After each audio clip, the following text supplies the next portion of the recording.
Esiet sveicināti podkāsta par to sajūtu 2. sezonā. Tā iesākas ziemā ar nelielu nokavēšanos, ne tā kā bija plānots, bet tas ir noticis ar nodomu, jo pa šo laiku ir ļoti daudz kas noticis. Pabeidzot 1. sezonu, man bija skaidrs, ka gribu turpināt veidot raidierakstu, bet nebija skaidrs, ko darīt ar formātu. Sapratu, ka tēma, kā atrast nodarbošanos, kas sniedz gandarījumu sajūtu, ir kļuvusi krietni par šauru. Jo viesi arī savos stāstos aizskāra daudz plašākas tēmas par to, ka nodarbošanās nav vienīgais, kas mums sniedz piepildījumu. Atceroties 1. sezonu, atcerēsimies arī tās viesus. Jāni Brūnu, kurš stāstīja par savu izaugsmes ceļu no striktā karavīra darba, kur ir diezgan viss skaidrs un disciplīna, bet tomēr, kur karavīra zona ir zināmais, ir nezināmais. Un tad par transformāciju un to, kā pieņemt savu jauno realitāti. Gvido Bajārs, kurš atstāja man tādu nepārprotamu domu, zini, kas tu esi un nekad sevi nenodod, bet patiesībā tas ceļš līdz brīdim, kad tu zini, kas tu esi, ir ilgs. Gvido pats minēja, ka tikai pēc 18 gadiem viņam bija tās brīdis, kad viņš sajūta, jā, man ir tā sajūta. Karīna Rožkalna-Bebriša, kas bija mans pirmais viesis un ienesa podkāstā brīnišķīgu enerģiju, sieviete, kas meklējot sevi izveidoja pati savu telpu, un no Karīnas es paņēmu atziņu, ka vajag runāt ar cilvēkiem. To darīju jau pirms tam, bet arī pēc sarunas vienmēr atceros stāsti par savām domām, stāsti par saviem sapņiem, plāniem, un ļoti šķiet neparastā veidā, bet patiesībā ļoti likumsakarīgi tu atrodi cilvēku, kas tev noteiktajā brīdī ir vajadzīgs ar padomu, dažreiz ar investīcijām, dažreiz ar iespēju tev iepazīstināt ar kādu citu cilvēku, kurš tavu ceļu pie tavas idejas padara vieglāku, ātrāku vai varbūt pat interesantāku. Ilze Kūle, kas stāstīja par to, kā atteikties no nodarbošanās, kas sniedz gandarījumu sajūtu, bet kad tu saproti, ka tajā vairs nav kur augt, ka tu esi sasniedzis tos griestus, ko tu gribēji, augstāk tu vairs negribi, ko darīt. Un Ilze atrada veidu, kā savas diriģentes prasmes pielietot citā jomā vadībā, jo arī tur tu esi auditorijas priekšā, tu atbildi par komandu, tu vadi, tu esi radošs, tu izdomā kā, tu radi iespējas un brīnišķīga transformācija. Irīna Petersone, kas dalījās savā pieredzē, kā tas ir, ka arī tu esi virsotnēs, bankas valde, atbildīgs darbs, bet nav tās gandarījuma sajūtas. Un Irīnas frāze, zini, Līga, man bija sajūta, ka manu dzīvi dzīvo kāds cits. Viss ir nodrošināts, es atnāku, auklīte par visu ir parūpējusies, māja ir sakārtota tā kā viesnīcā. Un stāsts par virsotni, mēs uz to tiecamies, vara, nauda, iespējas, bet kas patiesībā notiek ar mūsu dzīvi un kur tad slēpjās tas piepildījums, kas to rada. Rihards Zaļupa, par to es vienkārši ticu, ka es to varu, kā iet uz savu mērķi, kā noticēt un justies jau tā, it kā tu to mērķi būtu sasniedzis, kur ņemt radošumu, kā atvērties tam. Par to bija brīnišķīga saruna jau gan pēc lielajiem sasniegumiem, bet nodoms intervēt Rihardu man bija jau krietni pirms tam, tā kā bija brīnišķīga iespēja uzzināt gan par ceļu, gan par sajūtām, kādas tās ir, kad pirmā virsotne jau ir sasniegta. Podkāsta 1. sezonā pie mums viesojās arī vairāki eksperti. Kaučs Lāsma Poļikevičs stāstīja par viltvāžu sindromu, par to pirmo domu, kas tad, es taču to nevaru, es taču neprotu, man taču pietrūkst drosmes, zināšanu, jebkā, bet kā runāt ar savu viltvārdu, kā to atpazīt, par to Lāsma runāja savā stāstā. Joprojām ļoti klausīta epizode, par kuru nāk atsauksmes, ir ar Ilzi Ušacku Priekuli par mūsu dabiskajiem intelektiem un dabām.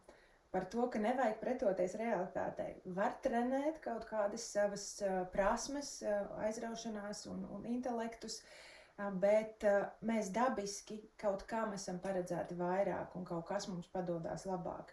Un pat ja mēs vēlamies izkopt kaut kādu citu prasmi, savi dabiskie intelekti un dabas ir jābaro, jo pretējā gadījumā mēs aizējam ļoti tālu prom no sava dabiskuma, no tā, pēc kā augst mūsu sirds, un tad arī mēs izjūtam tās sajūtas trūkumu. Evija Čeprova stāstīja par cilvēku tipiem no socionikas viedokļa. Ļoti līdzīgi tam, ko stāstīja Ilze.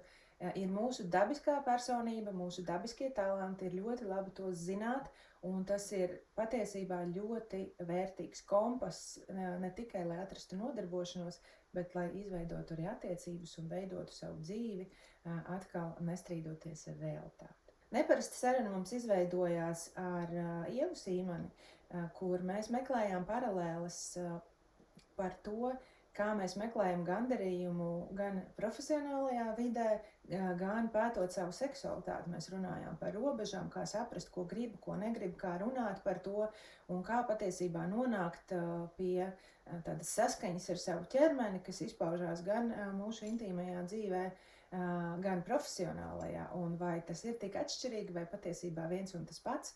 Runājām arī ar Ievu, un Ieva dalījās arī savā stāstā par to, kā viņa nonāca līdz šīm baudas pētījumiem.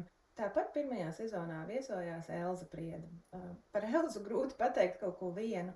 Elza stāsts pats par sevi ir ļoti interesants jau no skolas gaitām, kā viņa meklēja iespējas un kā veidoja savu dzīvi un savu karjeru, virzoties uz savu iespēju dzīvot savu lielāko dzīvi. Un nevis kopumā, bet katrā noteiktā brīdī. Un runājām arī par to, ka katram ir sava lielā dzīve, un katram tā ir jāpazīst, un katram ir jāgūst bauda dzīvojot šo lielāko dzīvi. Un Elza arī māca drosmi jauniešiem, gan motu programmā, gan arī mentorējot. Jā, un Elza mums atgādināja, ka dažreiz kāds, ar ko parunāt, ar ko pakonsultēties, kur rast atbalstu, tas var būt kāds no ģimenes locekļiem, partneris, dzīves biedrs, bet tas var būt arī mentors, skolotājs vai jebkura persona, kas tevi atbalsta. Un Elza mums stāstīja arī par brīvprātīgā darba nozīmi. Brīvprātīgais darbs ir laba platforma, kur iespējams notestēt to, ko tu vēlāk varētu darīt arī kā savu ikdienas darbu. Gaiša un pozitīva saruna mums izvērtās arī ar sievieti juvelieri Jevgeņiju Zolotoju, kura stāstīja par stereotipu, kas dažreiz jālauž izvēloties profesiju, ko daži uzskata par tipiski vīrišķīgu, bet šeit bija interesanti, ka apgūt profesiju bija grūti, bet Jevgeņija meklēja un atrada iespējas, kā tomēr kļūt par juvelieri, un šobrīd to māca arī citiem. Un Jevgeņijas stāstā interesanti bija klausīties par to, kā viss saliekās, kā ceļš pavaras, kad tu saproti, kas ir tā sajūta, uz ko tev gribas virzīties, un tad arī tās šķietami negatīvās lietas, kā, piemēram, iespējams šķiršanās no dzīves biedra vai pārcelšanās uz citu dzīves vietu, un pēc tam ar to saistītās grūtības, kas tev sākumā šķiet, ka tas ir šķērslis, kas tevi novirza no tava ceļa, patiesībā ir tava iespēja, kas tevi tuvina tavam mērķim. Tāda bija podkāsta par to sajūtu pirmā sezona. Savā ziņā tā ir unikāla, jo saturs ir mūžam zaļš. Stāsti sasniedz cilvēkus nevis epizodes iznākšanas brīdī, bet tad, kad cilvēki sāk meklēt atbildes. Un aizvien 7-8 mēnešus pēc epizodes iznākšanas es saņemu ziņas par to, hei, paldies, šis stāsts bija tieši tas, kas man bija vajadzīgs konkrētajā brīdī. Jo katram jautājums, vai man ir tā sajūta, atnāk citā brīdī. Un es zinu, ka ir vismaz viens cilvēks, kam šis podkāsts ir bijis liktenīgs, un tā esmu bijusi es pati. Neskatoties uz to, ka es ieguvu podkāsta laikā ļoti daudz informācijas, es ieguvu daudz jaunu draugu, es ieguvu arī drosmi. Jo klausoties šos stāstus, es sapratu, ka mēs visi ejam cauri transformācijai, taču visi viesi, kas stāstīja savu stāstu, minēja vienu lietu. Tad, kad tu sāc darīt, tu sāc redzēt iespējas. Un galvenais, kas ir jādara, ir spērt šo soli, pat iespējams nezinot, ko tu darīsi tālāk.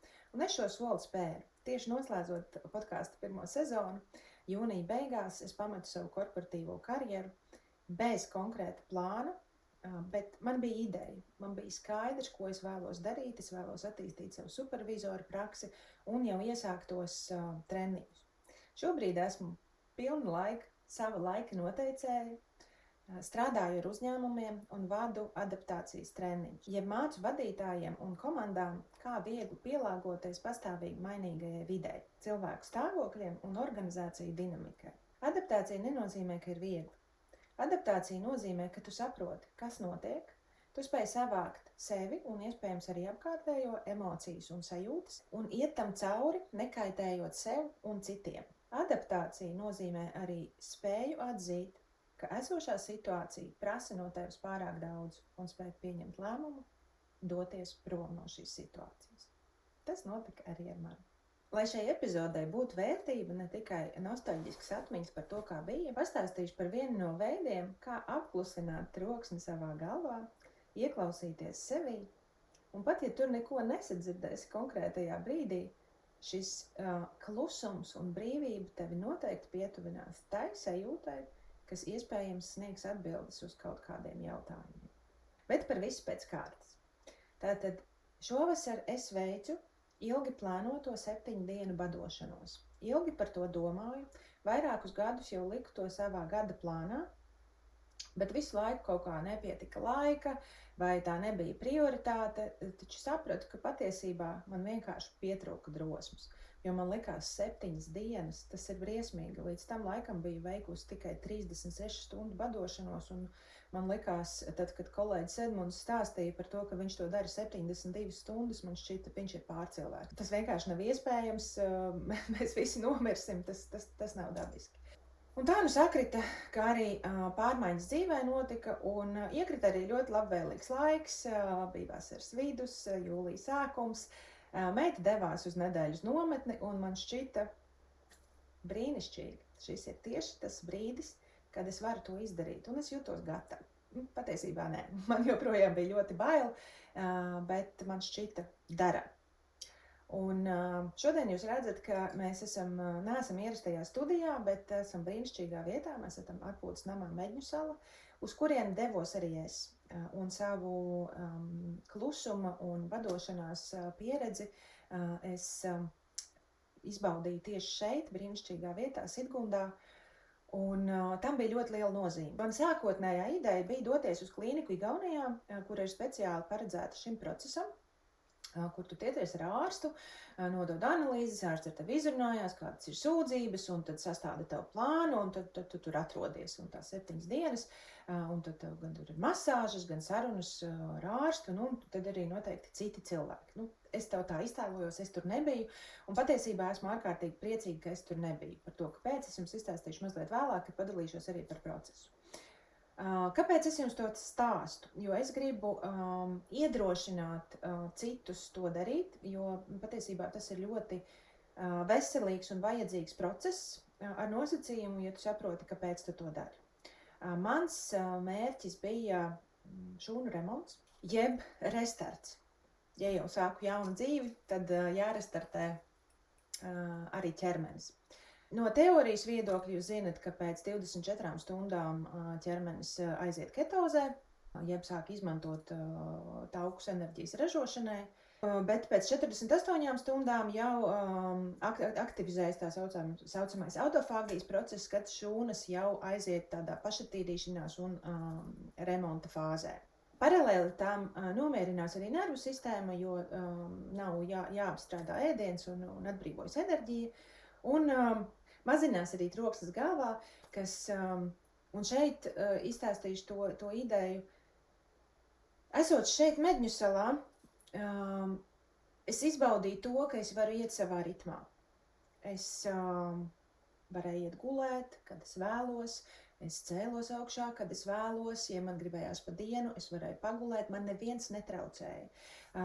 Es izslēdzu arī telefonu, tā kā bija nometnē, es arī pabrīdināju arī citus, kas varētu uztraukties un kaut kādā veidā mani meklēt, izdarīju degošos darbus, līdz ar to es varēju aiziet tādā pilnīgā izolācijā, un tas bija brīnišķīgi. Es iedomājos, ja kādā brīdī, kad man bija tāds pilnīgs miers, es varēju gulēt šūpuļtīklā un skatīties, kā mākoņi iet. Ja man sauktu Līga, jums jānāk tur uz zemūdens masāžu, būtu diezgan traucējoši. Līdz ar to, ja jums pietiek drosmes un vēlaties tiešām izbaudīt tādas 7 dienas miera un sazemēšanās, nebrauciet uz klīnikām. atrodiet iespēju atrast tādu skaistu, jauku vietu pie dabas un izbaudiet šo procesu. Šeit gan man ir jāveic ļoti svarīga atruna. 7 dienas badošanās ir ļoti nopietnas process. Visu pirms noteikti parunājieties ar savu ārstu, jūs zinat, ja un kas jums ir nepieciešams. Es esmu pilnīgi vesela, man nav nekādu hronisku saslimšanu, kuņģa problēmu vai jebkādu citu lietu, kas man būtu jāuzmana, nieres, aknas, sirds, bet ja kaut kur ir kaut kāda problēma, tas neizslēdz iespēju badoties, bet noteikti tikai ar sava ārsta norādījumiem. Tāpēc viss, ko es stāstu, tas nav ieteikums, tā ir mana pieredze. Klausieties vairāk par ieguvumiem, par to, kā pieredzēt sevi šajā jaunajā kondīcijā, bet par procesu noteikti parunājiet ar speciālistiem. Lūk, man ir draugi, kas veic arī 7 dienu badošanos, paliekot savā ierastajā dzīves režīmā. Tā var darīt, jo fizioloģisko ieguvumu jūs sajutīsiet tāpat, bet tie garīgie un emocionālie ieguvumi, kas nāk kā blaknes, nezinu, kas ir blakne, es teiktu, ka primāri tiešām ir šis psiholoģiskais pārdzīvojums, un tad tieši tā fizioloģija ir vairāk kā blakne, bet, protams, arī ļoti, ļoti labs ieguvums. Nu, lūk, tad, kad es sapratu, ka es to darīšu, es veicu sagatavošanos 2 nedēļas pirms tam jau pārgāju uz tādu mierīgāku režīmu, pārtraucu dzert kafiju, tas ir joprojām tāds mans mazais grēciņš. Alkoholu es nelietoju jau vairākus gadus, bet droši vien, ja lietotu, pārtrauktu nedēļu vai 2 vai nedēļu pirms tam lietot arī to. Saldinātos dzērienus, protams, nē. Un nedēļu pirms tam pārgāju uz vieglāku pārtiku. To var nedarīt, bet man gribējās maksimāli atvieglot sev šo ceļu, un tad tā samazinot, patiesībā samazinot, nē, vienkārši izvēloties citus produktus, vairāk augus, dārzeņus. Bija vasara, pēdējā nedēļā neēdu arī gaļu. Tā kā, sajūtos gatavi. Lūk, par tām bailēm, kas notiek. Patiesībā badošanās process ir brīnišķīgs. Un tā sākotnējā sajūta, ka ar katru dienu kļūst tikai sliktāk, tā absolūti nav patiesība. Ar katru dienu kļūst tikai labāk. Man visgrūtākā bija šķiet 2. diena, ārkārtīgi nāca miegs, bija ļoti grūti un likās, tā vājuma sajūta tāda ļoti nopietna. Bet guliet. Ja jums ir šī iespēja neturpināt savu ierasto dzīvesveidu, bet būt tādā mierā, izmantojiet to iespēju, dodiet ķermenim atpūtu, kamēr viņš Atcerieties vienmēr savu kāpēc. Mans kāpēc bija šis šūnu remonts, un tad es sapratu, ka es patiesībā esmu tikai tāds kurjers, kas šobrīd visas tās savas šūnas pārvieto telpā, bet man bija jādod maksimāli iespēja visam savam ķermenim strādāt, lai sasniegtu šo manu mērķi, attīrīties un restartēt manu ķermeni, un es viņam to arī ļāvu.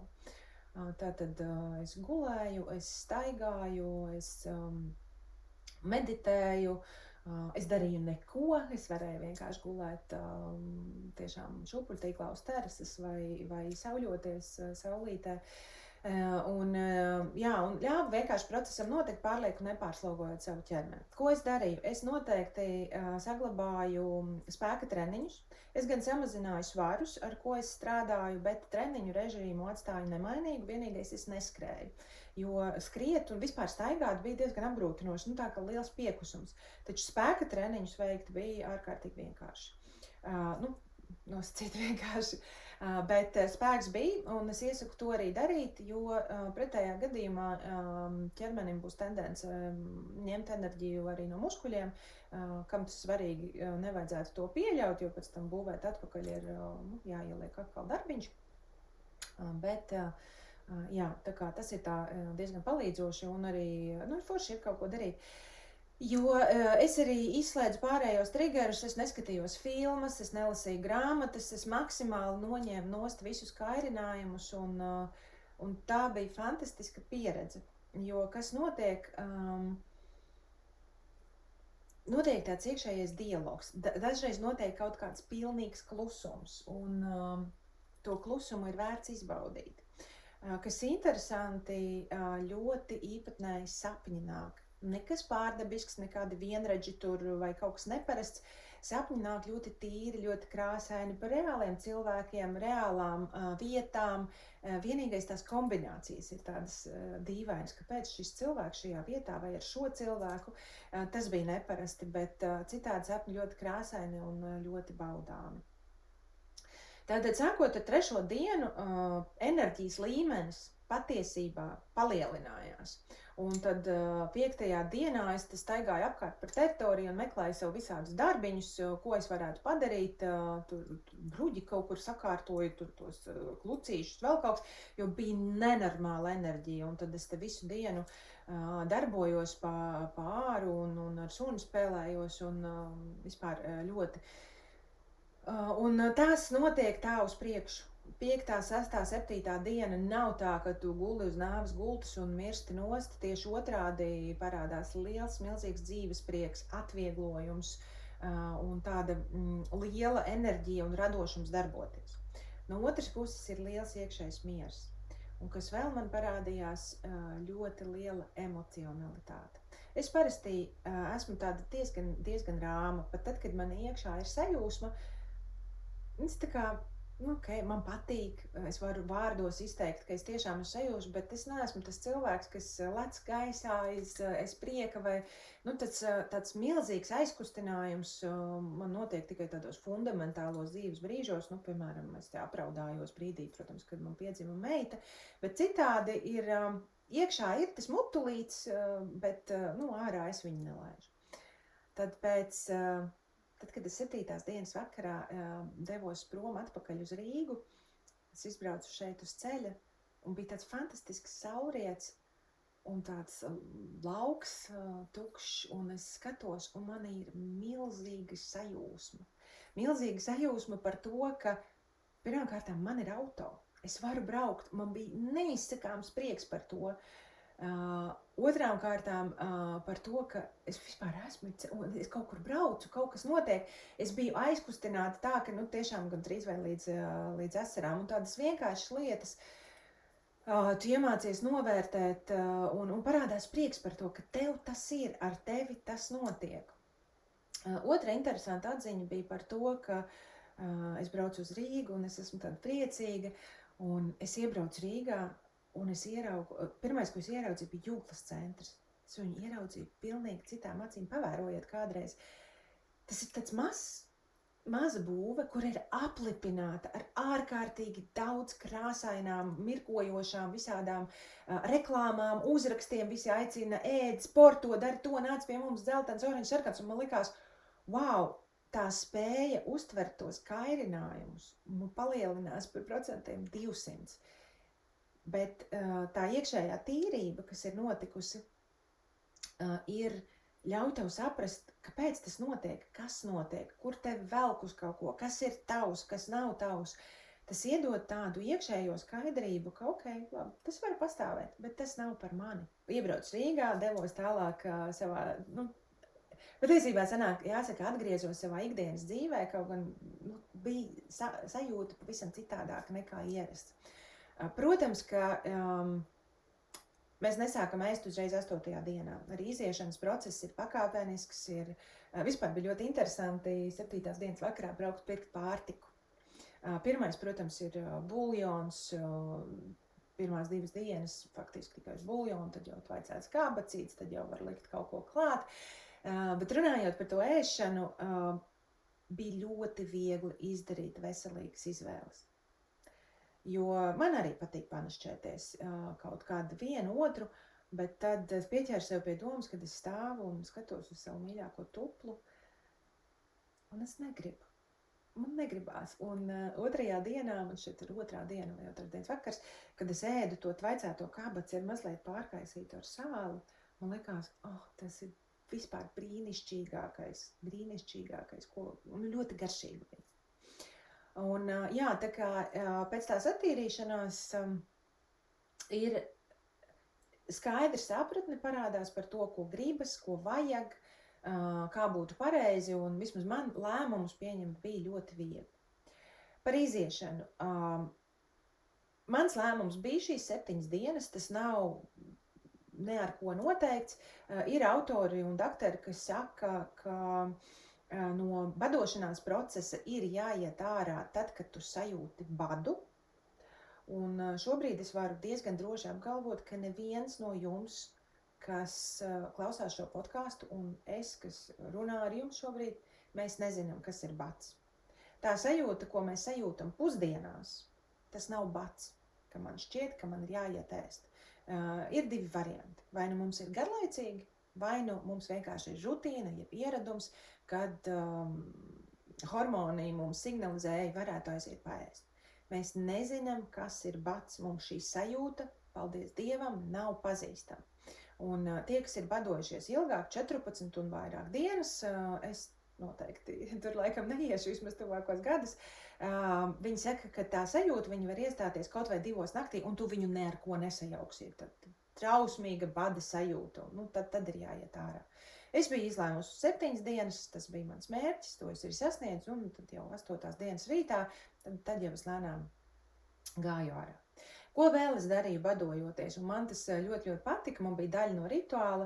Es biju paņēmusi līdzi sev visas iespējamās ierīces un rīkus, kā sniegt kaut kādus sev ķermeniskas vai nu baudas vai procedūras, tad sākot ar limfodrenāžu zābakiem un skrubjiem un birstēm, gošā un masāžas pistole un rullītes, masāžas rullis, bumbiņa pagulēt uz trigger punktiem. Un masāžas banciņas, tad pirts, peldes ezerā, pastaigas, nu visu, tad es liku klāt, lai man ir tāds superīgs komplekss pasākums. Un galu galā tā Igaunijas klīnika bija jāizstāj kaut kādā veidā pašai sevi lutinot un tad arī palīdzot ādai un vispār ķermenim saglabāt kaut kādu tonusu. Un man tas likās tāds foršs papildinājums. Un atkal nebija slinkums, jo redz, ar kaut ko jau ir jānodarbojās. Un tad man parasti katru vakaru pirms gulētiešanas bija kaut kāds rituāls, ko es veicu, un tad man likās, wow, es esmu kaut kādā veidā sevi palutinājusi. Vai es to darīšu atkal? Noteikti. Es teiktu, ka reizi gadā tas ir brīnišķīgs pasākums, atkal, ja viss ir kārtībā. Un es noteikti ieteiktu, ja nevar citādāk, protams, palieciet savā vidē un pamēģiniet 1, 2, 3, bet, ja jums ir iespēja, šī te kombinācija, ka tu esi viens, tu ne ar vienu nerunā, ļoti interesanta pieredze. Tu izslēdz telefonu, tu neesi tajā tīklā, un kas ir interesanti, tu neesi visu laiku pieejams, tu drīksti būt šeit, tu drīksti būt ar sevi, tu drīksti vienkārši darīt to, ko tu tajā brīdī vēlies un ko vēlās tavs ķermenis. Lutiniet sevi, ejiet pirtiņā, peldieties, guļat, staigājat un veltiet to laiku sev. Un, protams, badošanās pati par sevi, kas ir šis ieguvums ķermenim un ļoti liela atvieglojuma sajūta. Vēl viena lieta, ir cilvēki, kas veids badošanos, lai nomestu svaru. Varu apstiprināt, ka tāda blakne pastāv, man gan,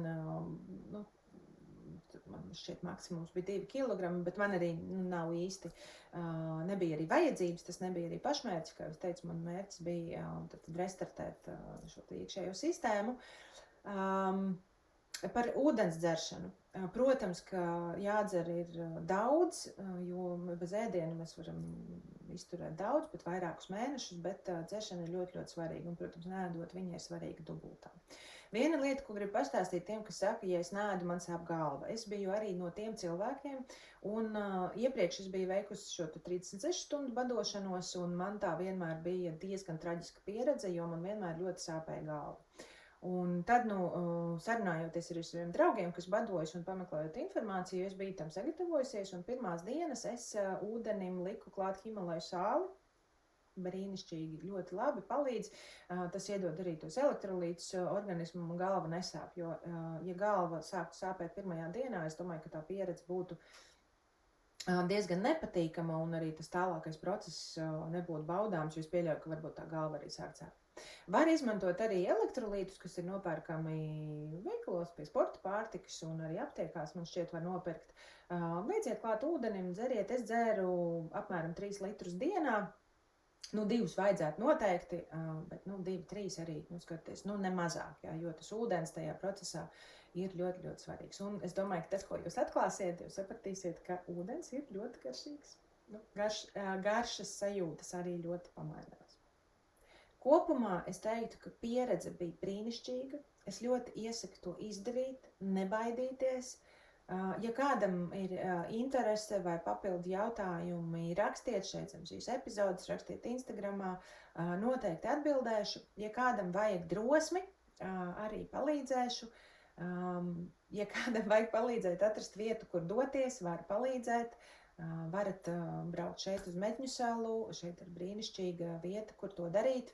Ir viss nepieciešamais un arī garšīgs ūdens. Izmantojiet manas zināšanas, parunājieties ar ārstu, un kad jūs sajūtat, ka tas ir tas, ko jūs vēlētos piedzīvot, noteikti to darīt.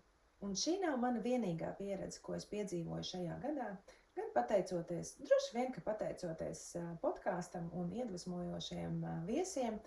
Par visu pakāpeniski dalīšos, runāsim ar viesiem, un šajā sezonā podkāsts par to sajūtu iet plašāk. Mēs runāsim par to, kas kopumā ir tā sajūta, pēc kuras mēs tiecamies visas dzīves garumā, ne tikai profesionālajā jomā. Kur to meklēt, kā to veidot, un pats galvenais, ko es gribu noskaidrot, vai tā sajūta vispār pastāv. Jo man ir aizdomas. Bet par to visu nākamajā sezonā. Tiekamies!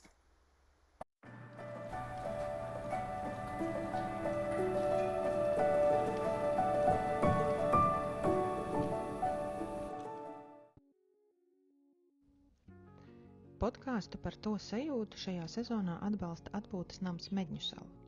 Gribas pamest pilsētas kņadu un doties pie dabas? Tikai nepilnas stundas braucienā no Rīgas Sidgundā ir vieta, kur laiks mazliet apstājas. Medņu salas saimnieki ir parūpējušies par visu, lai tu varētu parūpēties par sevi. Katra detaļa radīta tā, lai tu vienkārši būtu ar sevi vai kopā ar saviem mīļajiem. Baudot pirti, peldi ezerā, pašu pagatavotas vakariņas vai vienkārši mājas patīkamu atmosfēru. Atpūtas nams Medņu sala, apstājies, atpūties, atjaunojies.